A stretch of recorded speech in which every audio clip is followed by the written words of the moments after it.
Halo Sobat Fisika, Assalamualaikum warahmatullahi wabarakatuh.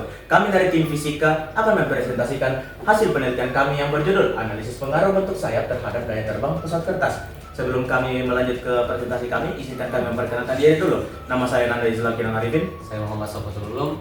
Nah sekarang kita masuk ke presentasi kita. Pertama, ada latar belakang. Pertama ada aerodinamika melalui pesawat kertas, di mana pesawat kertas ini sering dijadikan sebagai model sederhana yang menunjukkan bagaimana sih gaya-gaya fisika bekerja dalam proses terbang. Selanjutnya, ada faktor utama yang mempengaruhi performa pesawat kertas. Ada dua, yaitu gaya-gaya yang berlaku dalam penerbangan. Di antaranya ada gaya angkat, gaya berat, gaya dorong, dan gaya hambat. Selanjutnya, ada pun variasi bentuk sayap pesawat kertas. Di antaranya ada sayap delta atau sayap segitiga, sayap lurus, dan sayap saku belakang. Nah, selanjutnya ada rumusan masalah. Jadi kami mengemukakan dua rumusan masalah. Yang pertama, apakah terdapat perbedaan waktu tempuh terbang berdasarkan model sayap pesawat kertas? Dan yang kedua, model sayap seperti apa yang memiliki daya terbang yang paling optimal? Kemudian tujuan penelitian ini adalah untuk menganalisis perbedaan waktu tempuh terbang berdasarkan model sayap pesawat kertas, dan juga untuk mengidentifikasi model sayap pesawat kertas yang paling optimal.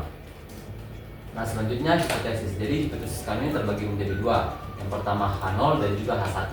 H0 tidak terdapat perbedaan yang signifikan secara statistik pada rata-rata waktu tempuh terbang antara keempat model sayap pesawat kertas, delta 1 lebar, delta 2 panjang, lurus 1 lebar, dan 1 belakang.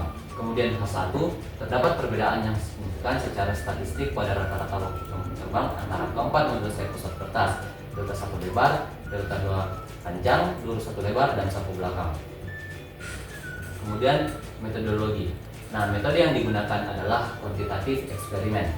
Jadi waktu dan tempat tanggal 1 sampai 24 Agustus 2025 yang berlokasi di Dejim SMFS Sumarko. Nah, yang kami lakukan yang pertama itu menerbangkan 4 pesawat kertas sebanyak 3 kali, kemudian mengukur waktu terbang, kemudian mencatat waktu tempuh, merata-ratakan waktu tempuh, dan membandingkan waktu terbang. Oke, selanjutnya ada hasil penelitian kami. Pertama, kita menunjukkan bahwa luas permukaan sayap pesawat kertas yang dimana delta 1 atau delta 1 lebar memiliki luas permukaan sayap sebesar 126,9 cm². Begitupun delta 2 panjang 203,76 cm², lurus 1 171,8 cm², dan saku belakang 124,8 cm².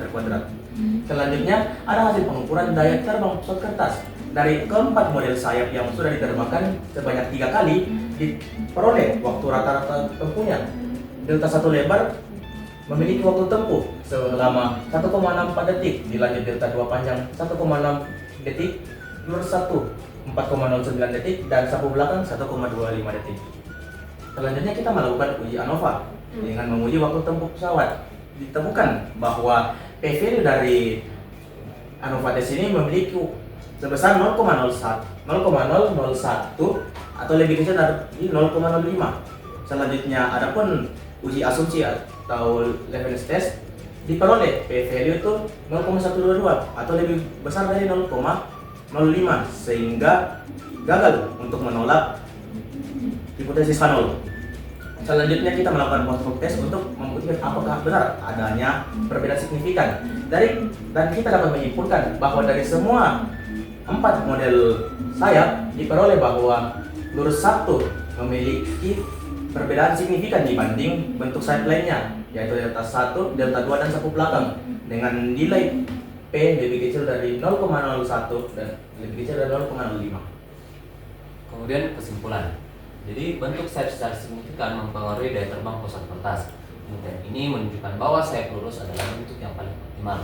Hal ini didukung oleh data waktu tempuh rata-rata, di mana sayap lurus memiliki rata-rata waktu tempuh terlama, yaitu 4,9 detik, dibandingkan dengan model sayap lainnya. Hal ini menunjukkan bahwa semakin lama waktu tempuh, semakin baik daya terbangnya. Nah, saran untuk peneliti selanjutnya: yang pertama, mempertimbangkan berat kertas dan titik keseimbangan. Yang kedua, menambah variasi desain sayap.